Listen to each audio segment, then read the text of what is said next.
Hello. Okay, I got your attention. Thanks everybody for joining us. We're going to get this party started. I'm going to bring up Jordan Fallon first. He's going to talk to us about Social Security and why it's terrible. That's probably not at all what he's going to talk about, but I'll let him tell you. Social Security numbers. And Jordan is the only person. There he is. Everybody give a round welcome for Jordan.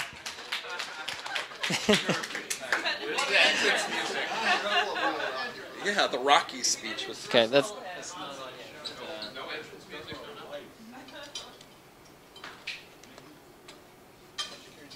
yet. Did you turn it on? No, not yet.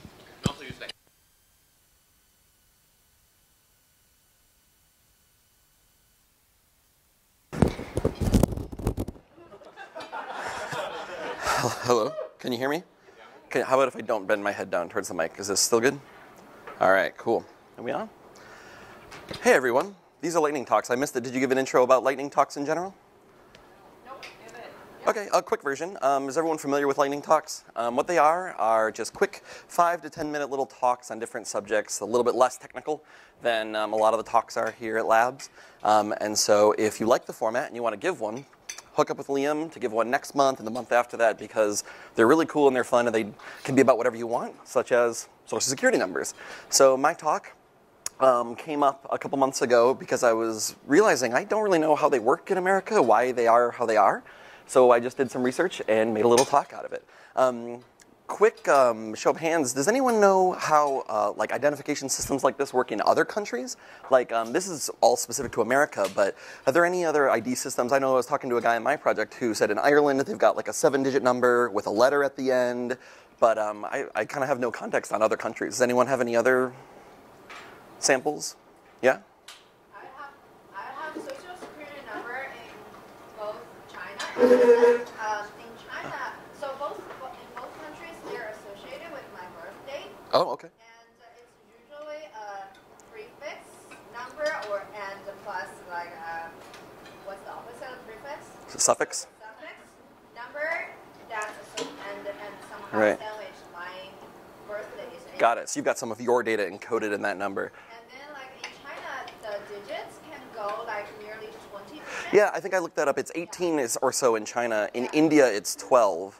Yeah. And did you have something as well? I don't know how the Chinese ID is generated. The first 6 digits, first 4 digits, 3 digits are city. No. Province. And then the second 3 will be city. And next 8 will be your birthday. And the next 4 Excellent. will be something like Cool. generated and lots of So we have some knowledgeable people about this. You guys should give lightning talks on the other countries' generation methods. So basically, though, it sounds like there's some metadata about your location and about your birth that's in it. And so we'll see how America does it, because there's some similar things. But America's system doesn't have a lot of information about you as an individual on it for some fraud reasons, which is kind of cool. But basically, in the 1930s, they wanted to figure out how to identify people to give benefits. The reason we call it a Social Security number is for the Social Security system, which is about benefits for retirement. And we needed to figure out who's going to claim these benefits, because we couldn't just go, oh, I'm Jordan, here, give me my money, please. It's not good enough. So they kicked around a lot of ideas in Congress with some committees for a long time. And at first they thought maybe name and address would be good enough to figure it out. But they obviously pretty quickly got rid of that problem, because one famous example of this is there were so many Fred Smiths that lived in New York City in the 1930s that they formed like a meetup group where they would all like come together and give them each other's mail and like trade stories about the fraud, because everyone claimed to be Fred Smith. And so that was such a prevalent problem that they were like, all right. Sorry about that. It was such a prevalent problem that they decided they couldn't use name at all for it, because it was going to be too many conflicts. So fingerprints, that was something that they had the technology at the time to track fingerprints. Those were unique. more unique than name and address. But the problem with this one was social. People did refuse to be fingerprinted because there was a stigma that you're a criminal, and that's why they wanted your fingerprints on a database. Unlike nowadays, where everyone's fingerprinted all the time for loans and stuff. But back then, this was a very bad stigma. They couldn't ask normal citizens to do that. So they decided, okay, let's come up with some sort of number, some sort of system for tracking them that we just generate that isn't based on your own body. So they ideally wanted to start with something that's similar to Ireland's system, which is alphanumeric. So the first 3 were like a region code, and then the last 5 were some sort of randomly generated number. Well, they decided that they couldn't use this system because, unfortunately, at the time, there was only one company that made alphanumeric key sets for typewriters, and the federal government was suing them. So they decided they couldn't use letters. So the reason that we don't have letters in our social security number was over litigation in the 30s, not for any technical computer science reason. It was just because, yeah, exactly, we were suing a company. I don't know if we won the lawsuit. Well, next talk we'll talk about that. So anyway, they decided to come up with a 9-digit number. And then they were trying to figure out what attributes should we put into this number. Like you guys had mentioned, for some of the other countries, there was some some birth information that they wanted to encode in there. Given that this was about benefits, what they wanted to do was say the middle 2 digits, maybe that's your year code. Maybe it's like 37, and that would say the year you turn 65 and can get your benefits. So everyone who had 37 in the middle knew they got their benefits in 1937, 38, 39, blah, blah, blah. And then when you were done with your benefits, because you died, they would recycle your number. So then 2037 would be the next 37. They thought, oh, this system would work. Well, the problem is they thought a lot of workers would just falsify their birth information, which was trivial or less difficult to do at the time, so that they could get money sooner. So they decided they couldn't encode year into it at all because of fraud, of people trying to get benefits before they actually turned 65. So then they thought, well, okay, for those 2 digits, what if we use birth month instead? And that doesn't have the same fraud implications, but they realized pretty quickly that that wouldn't work because you're going to waste like close to 200 million numbers in the set of a billion by limiting that to 01 through 12. You miss out on 13 through 99 and 00. And so they decided that wasn't a good system either. So what they eventually came up with, and this was a couple years of committee going back and forth, was a 3-digit area, a 2-digit group, and then a 4-digit serial number at the end. So a little bit of information about those. So area, we'll talk about unused ranges first. Right now, as it is, they've never had a need to go above 800 for anything in the first 3. We probably will as we have more people. But for now, they don't use any of those. They also don't use 0, like full 0 on anything. And then also they don't use 666 for religious reasons, for real. So they don't mind 6s in the other sections, but for area, they do not use 666. That is reserved for the region of hell, which we have not conquered yet. The group just doesn't use 00, and then the serial number also doesn't use all zeros. So if you remember that Simpsons episode where Mr. Burns' social security number is 000000002, and he blames Roosevelt for taking 1, that is not a valid social security number, so he was a liar. This is interesting. So area kind of has changed a lot over the years. It first meant where you were born. Then they changed it to where the application was submitted. But now it's, in 2011, they changed it a bunch. So area doesn't have anything to do with where you're from anymore because of fraud problems and weird things like that. Also running out of numbers. It's hard to cram areas into the lower digits. So it doesn't use that anymore. But the group number is generated by a really interesting sequence.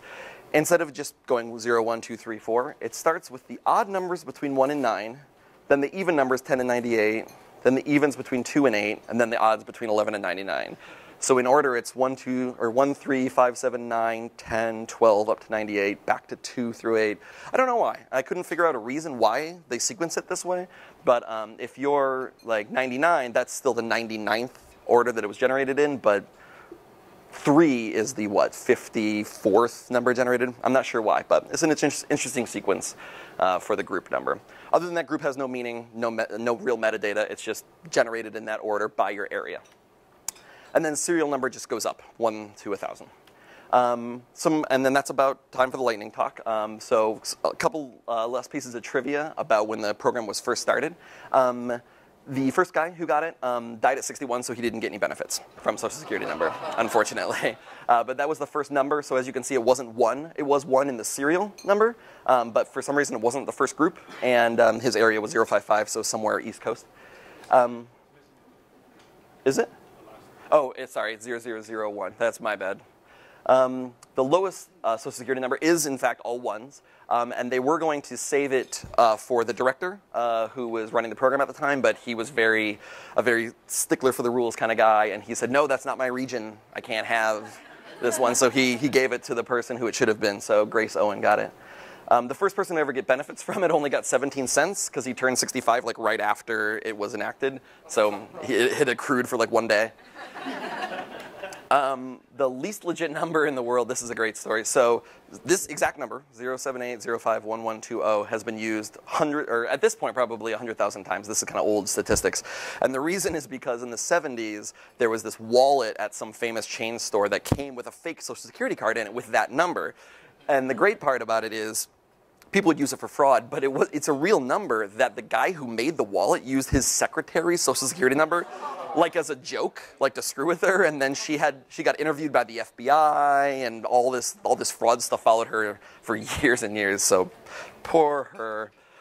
Which kind of goes back to an aside. The government didn't mean for this to be a secret. It wasn't supposed to be something that identified you and only you knew. The government was very clear that it's just a number. It's not like a hashed thing that's hard to predict. You can count them. And so the fact that we use it in our society to be like this secret that you protect is really not how the government intended. So it's kind of been bastardized into this very complicated system that's not very good. We're almost halfway done. With all the numbers that are available. When we get to 1 billion, who knows? Maybe they'll recycle, maybe they'll come out with a new system, but it should be a couple years. So you guys should all come up with a better system to replace it. And they've paid out $11 trillion so far. They've collected about 14 trillion, so we're a little ahead of the curve, but by 2030 it'll balance out. All right, and I have time for one question. What's your Social Security? 304-11860. All right, thank you very much. Oh, one last question. The people who made it like it? Did they reflect or retro at all? Did the people who made this system like it in retrospect? Yeah, it worked for a very long time. It wasn't until later when other companies and records keeping things started using it for other purposes that it kind of started to break down. It still has fraud. I mean, obviously, I can just make up any number. There's typos, so I can transpose 2 digits and have multiples. In fact, something like 40 million Americans have more than one Social Security number, because if I type it wrong in a credit report, that becomes associated to me even if it's not mine, because that's how I typed it. And so that's how you get collisions and all these weird problems. But that system, compared to the system before of asking you your name, is so much better that it was successful for the purposes of the program. Cool. All right. Thank you very much. Thank you very much.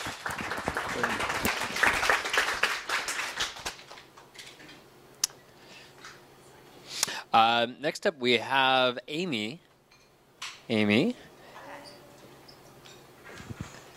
Amy's going to talk to something very real and true to all of our hearts. Now you're on the hook.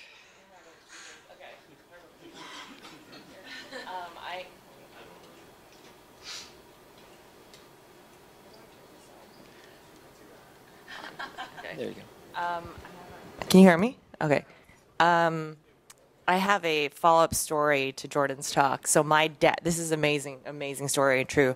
My dad came to the States in the late 70s, and like sometime in like the mid 80s or so, he'd been working here, and he got all this kind of weird tax stuff happening to him. So he thought he would, can you hear me still? Not working. Can you hear me?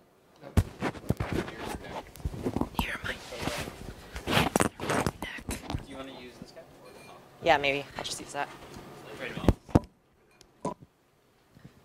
So all this like weird tax stuff was happening to him, and then he was like going to the IRS, and he's like so funny. He like walked into the IRS building and was like, "Hey guys, like what the heck's going on? Like, has my identity been stolen?" And this happened for like a decade, and then he went to like a restaurant with some buddies of his, and some guy showed up, and this guy's last name was Hong. and his first name was the same first name, and they had the same birthday, and they came to America in the same year, so got assigned the same social security number, and like found out randomly at a restaurant, like meeting up just like with friends. So that was crazy. It was a good segue to my talk, which has nothing to do with that and is not even that informative, but it's a love story about 2x2s in real life and how I use them in my real life. So we've all used who here has done a 2x2? Most people in the room. Awesome. I think that most of the pivots have. I think that even most of the clients here have, because you've been on an inception. We do it a lot to help us prioritize our backlog. And so we've all seen them in various forms. It looks something like this. There's an X and a Y axis. The Y axis, a lot of times I think that I've seen them used in inceptions here, where like the Y axis is like business value or impact, and then the X axis is effort, complexity, stuff like that. And then we use that to put stuff into a backlog in a prioritized order. So we all know that and love it. At least I do. And so then I started thinking, well, we'll go back. We'll talk about that a little bit more. So that's, 2x2s. And I never really used it in my real life or like in the rest of my life. It was mostly just in various work settings and work-related stuff. And then I'm kind of a neurotic weirdo and used to make New Year's resolutions in a crazy, crazy way. So my New Year's resolution path was always January, New Year's, yay! And motivation, I'm going to do all the things this year, every single thing, and I'm going to write a list to do all the things. And this is one of, what my New Year's resolutions list would look like. Don't read the stuff. It's actual stuff that I would want to do. And that was a shortened list. So, and I had many subsets of lists. And then come December of the same year, I would be this would be my emotion, because I either did none of the things or failed in, only quarter doing some of the things or, not doing the things. So I was okay, stop the madness. I'm going to put into practice something that works, something that I've used to help me prioritize work. So why don't I do that in life as well? So a couple of years ago, I read this amazing book, which if you haven't read, you should all go out and read. It's great. It's called Essentialism, The Disciplined Pursuit of Less, by a guy named Greg McKeown. And in the book, it says, there's a quote, which is, the word priority came into the English language in the 1400s. It was singular. It meant the very first or prior thing, and it stayed singular for the next 500 years until we messed it up and made it priorities. So, and that's the world that we've all lived in pretty much for all of our entire lives. So, so then I was okay, well, I'm going to take this crazy town New Year's resolution list or thing to do this year list and do 2x2 it. So, I actually use the axes of value to my life and, hard to do, easy to do. These axes could be anything you want them to be. And this is sort of how I decided to do it. For this particular year, I had sort of had a focus on cultivating my internal life and not so much of the professional things, which I had sort of focused on the year prior. So it was more fun things in my life and cultivating my soul and self and all that good stuff. So because I also have a really hard time doing two things at once, I always put the things first on one of the axes. So this was all the things that you'd seen in that list, I put on stickies and stuck them across this axis and put them across the line of what was hard to do, easy to do in my life, and then move them around to vertically to be what was the highest value and lowest value. So ended up with something looking somewhat like this. And then I was no mas, all the other things. And I really stuck to it. So some of the things were to do yoga once a week, take a workshop. I was trying to develop a hobby this year, so a new hobby this year. So I was well, how am I going to do that? How am I going to find out what I want to do? So I was I'm going to take a workshop once a month for the entire month. And once I do this calligraphy class next week, I will have done 12 workshops this year. And I found that I like leather small leather goods making. So if you need a wallet, come find me and I will charge you for it. So yay, it's almost December.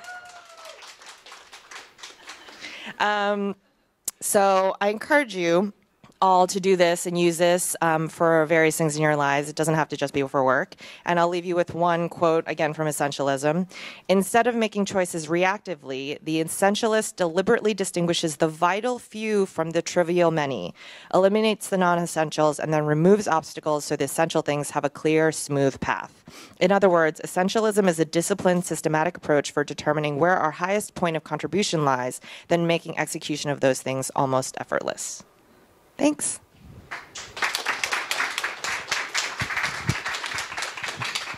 Any questions for Amy? I used the 2x2 in real life once with my girlfriend, and we found that mowing the lawn was under the line, so I just didn't do it. Do you have any recommendations for when there is something that you actually have to do that's below the line? Well, what are your axes? Yeah, so I like will change them up because obviously like, on the one that I did for that, it was like hard to do, difficulty versus, value to my life, but I could have done like expensive to, so it has to be some kind of set of axes that like will accommodate for stuff you actually get done. Or, I mean, who really needs to mow their lawn? So yeah, exactly. Well, thanks. Another round of applause for Amy. Thank you. You don't need an introduction. Is this thing on? Hello? It's not loud enough. Can you move it up? Yeah. Let's see. Yeah, good. Hello. This is actually, hold on, I got to start it from my phone because I have notes. So just a little preface for why I decided to do a lightning talk on verbal assault. It's probably not a topic really anyone would think to do a talk on. We have them going on in Denver quite a bit, and one of the themes was salt. So verbal assault, salt.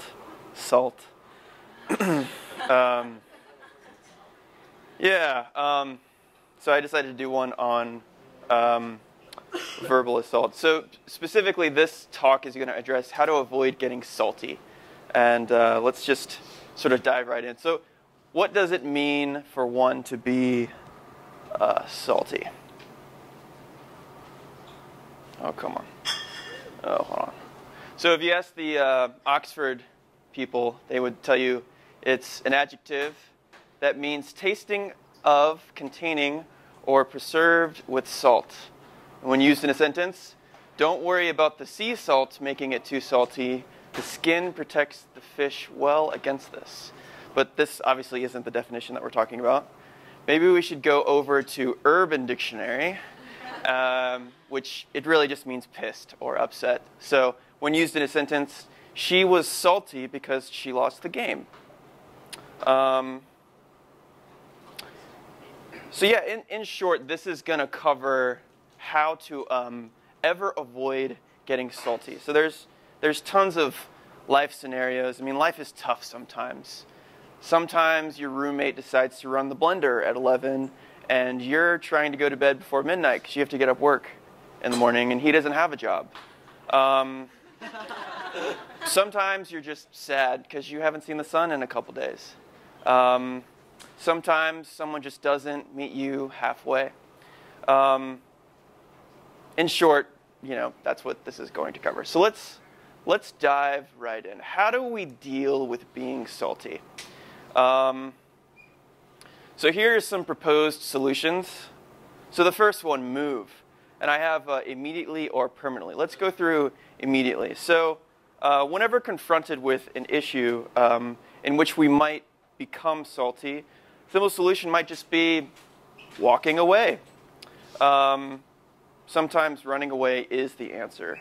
Additionally, this could be permanent. So if you ever had like a horrible first impression, maybe it's better to just move away forever. Maybe your office mate doesn't use deodorant, and you said, hey, it smells weird in here, and things got awkward after that. Perhaps when the sales rep was just being nice to you and you thought she was flirting, you probably shouldn't have asked her to drinks because you didn't notice that she had a wedding ring on. But yeah, sometimes running away is the best solution. Hiding. This one takes a lot of self-control. So you could maybe hide behind an office plant or in the bathroom. They'll never find me, you think to yourself. Ignoring it. This probably takes the most skill. My dad is 65 years old. He's been married to my mom for 35 years. They have had 3 kids. They've both had great careers. My dad is convinced that for 35 years, he has never farted in public. It's really quite an achievement. Ignorance is bliss. So these first 3 solutions, while they do have many problems, what they all have in common is that they're really only temporary solutions. You work in the same office as the sales rep. You're going to have to see her again. You can't spend the rest of your days in a bathroom. And everybody farts.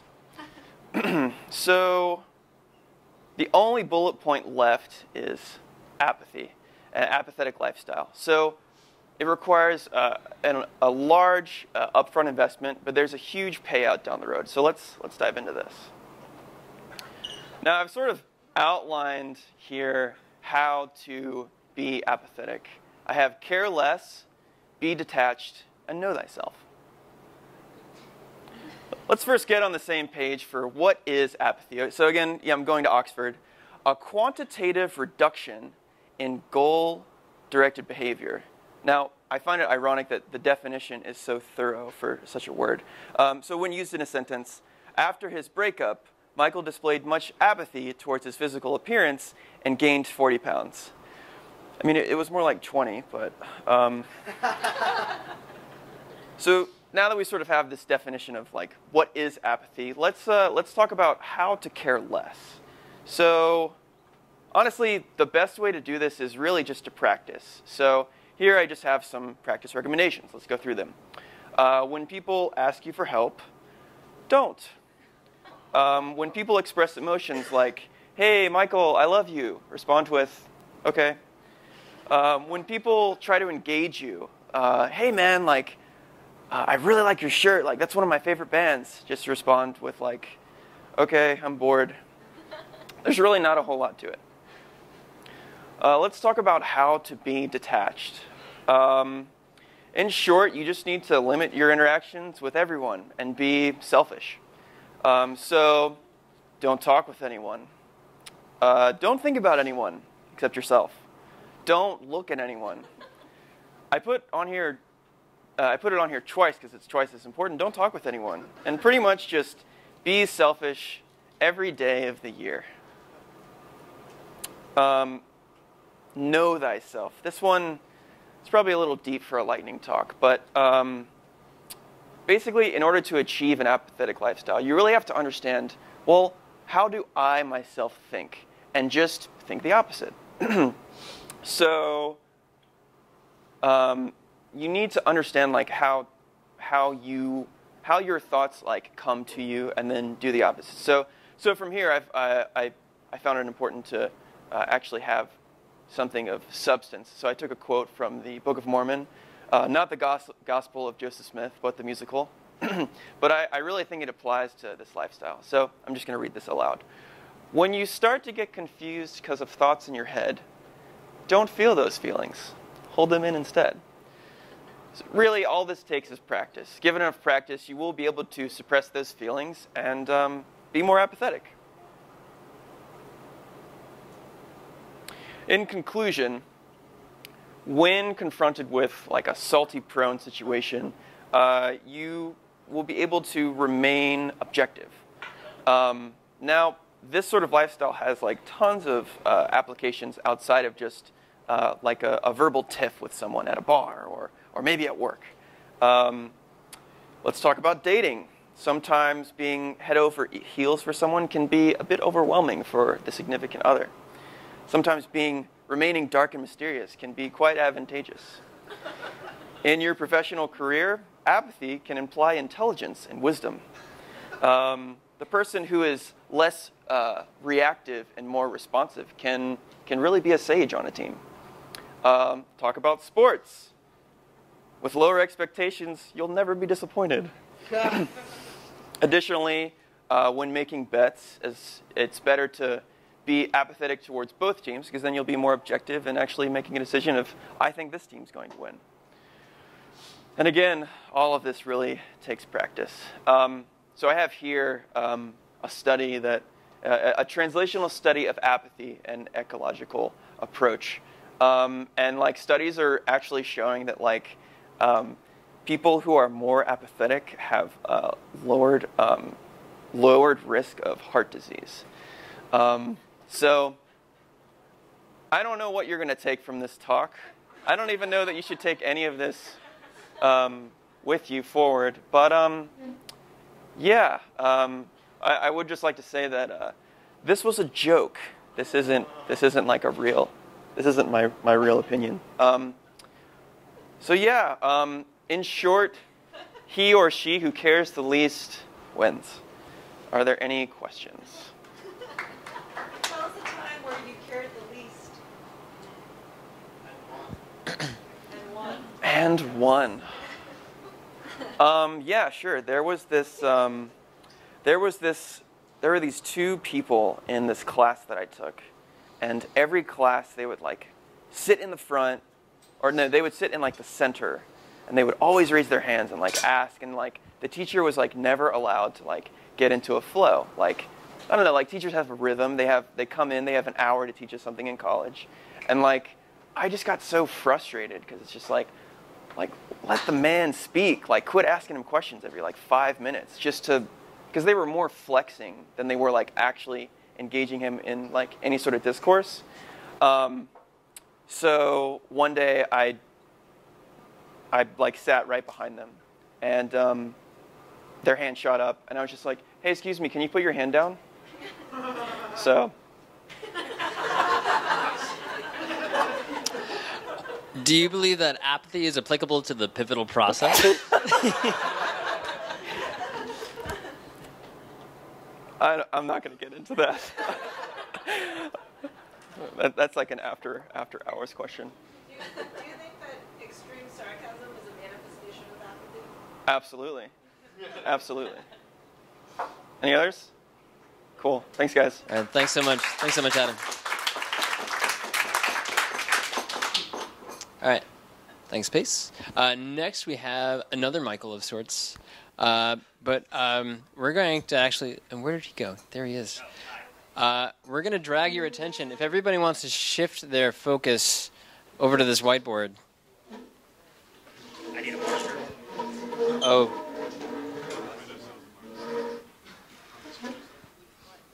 There's a marker.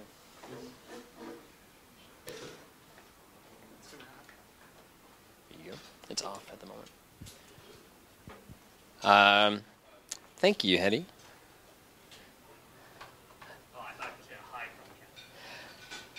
Michael is a visiting pivot from Los Angeles.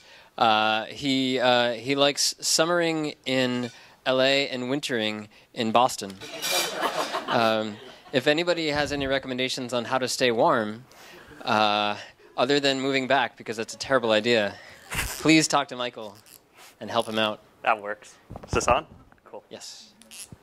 So I prepared this on the T yesterday as I was flying back, so it might be a little haphazard. But I'm going to show you one of my favorite math tricks. So if you're ever, you're in a world, maybe you're balancing your checkbook because you're crazy and do that. And you're adding numbers up, and all of a sudden you discover that your totals are wrong. They're mismatched. But you notice that they're divisible by 9, of all things.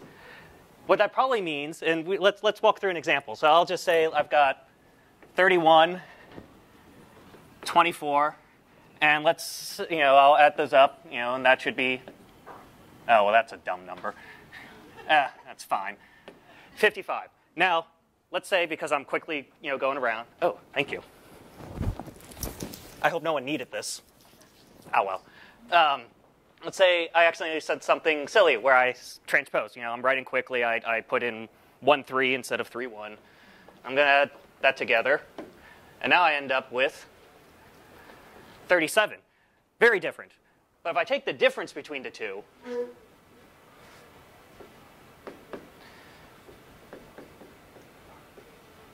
$18, divisible by 9.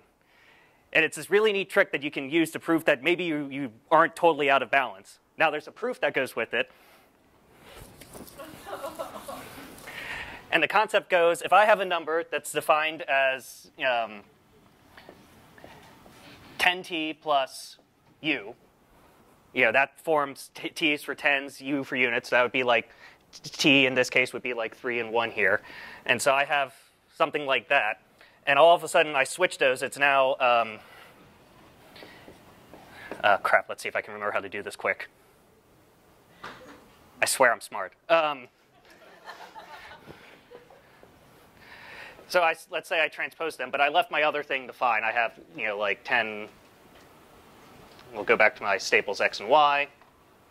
So I add those up together, and this is still 10x plus y. I want to take the difference between the two. So I have something that's going to look like 10t plus x plus u plus y minus 10 u plus x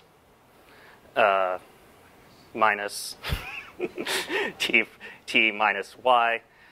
So my y's go away. That's cool. I can actually factor out the 10. So I have 10 times t plus x minus u minus x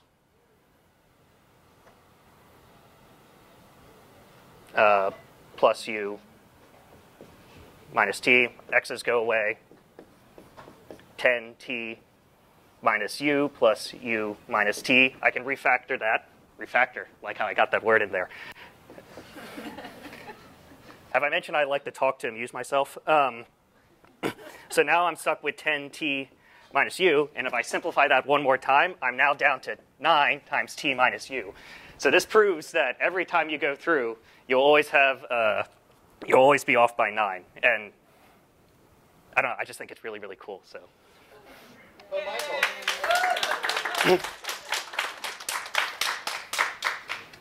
Wow. How do we figure out numbers that are divisible by 9? That's really hard, right? No. Okay, apparently I'll teach you this other trick because apparently I know too much. So if you have a number, you can always just sum up the digits and divide, see if it's divisible by 3 easily. Well, and 3, but you also it's divisible by 9. Oh. It's divisible by 9. Yep. Or you can just do mental math fast. What's a calculator? You're talking to the poor person who counted prime numbers to go to sleep or calculated the next Fibonacci number because it was too hard to run the algorithm to calculate prime numbers. Any other questions? Why? Yes. Yeah. Well, I don't know if I understand, but it looks really cool, but I'm not sure when I might use this. Do you not balance your checkbook? No. Start there. Okay. So I picked this up from one of my favorite books, which was like Math in the Real World, and it goes on about like why you would want to use calculus. I can't remember the title of it off the top of my head, but it's a really fun book if you just like random math tricks. I think it came up once where I was on a project where we had to sum totals for something, and I was mentally checking that our math checked out or something, but I don't know, it's just fun. I'm bored. It sucks to be you. All right. The problem is what if you disperse more than one numbers? So Oh, so so it actually kind of it only works, I think, for transposing once, because I can write out a similar proof for something where it's a 3-digit number. So if I do like hundreds, tens, units, and I switch those two, it'll actually still work out. It's just another place set. If you're in a world where you're doing like arbitrary permutations, I'm going to worry for your well-being. Maybe that's not arbitrary. Let's do one more. So I might worry for your well-being and try to get you other help first. But I don't think the proof works out if I arbitrarily switch numbers. At least it's not as clean. It'll still work. All the time for arbitrary permutations. You want to write the proof, Tyson? Got 10 minutes? Yeah. Got about 2 minutes. I'll even give you the mic. Wow, really? Am I doing this? Yeah. Yeah, you are. Wow.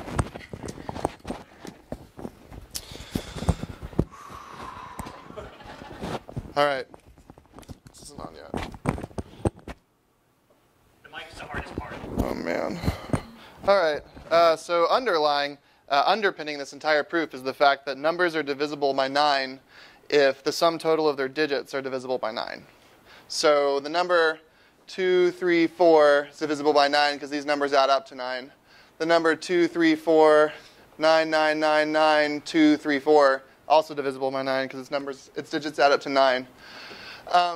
If you take some arbitrary numbers, x plus y plus z,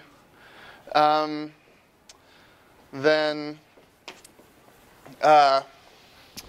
you can transpose. So this guy, if you divide it by 9, let's say its remainder is 5, right? Equals like 9 times something, remainder 5. But it's off by like 5, right? Let's say it's like 100, and it's like 14. If you divide 14 by 9, it's 9 plus 5. If you divide 41, it's 36, which is divisible by 9 plus 5. So the offset from whether it's divisible by 9 will always be a constant, no matter what order its digits are in. This one's like plus 2, and this one's like plus, 6. So no matter what order you transpose these digits in, it will be like the sum of these things will also, this will be like remainder 13, which is also remainder 4, right? So the remainder of this sum, x plus y plus z, will be 4 when divided by 9. Doesn't matter what order you transpose any of these digits in because the property is static in a base 10 number system. If you were doing base 16, that trick would work for dividing things by 15. It's a property of dividing things by 1 minus the base of your number system minus 1. It always works. Any questions? The offset is 4, but in the earlier example, the offset would have been 0. Should we pick an example and just do it? Like 401 plus like 101 plus 222? I don't know. Those aren't very good for switching numbers. 1, 2, 3. This is like 625, right? 625 should be remainder 4, which means 625 minus 4 is 621. That's like 69 times 9 plus 4. Now if you transpose this and make it 321, its remainder should also be that.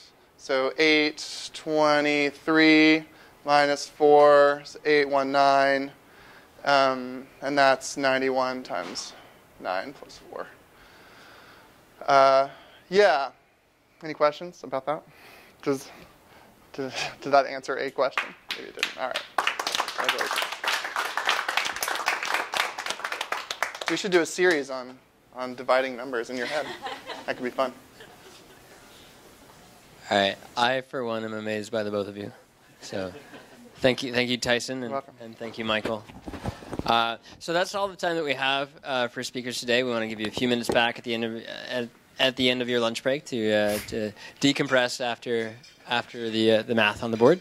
But we hope you all come back for our next series of lightning talks. And if you're interested in giving a lightning talk, and you'll be here in the next month or two, let me know. Thank you very much.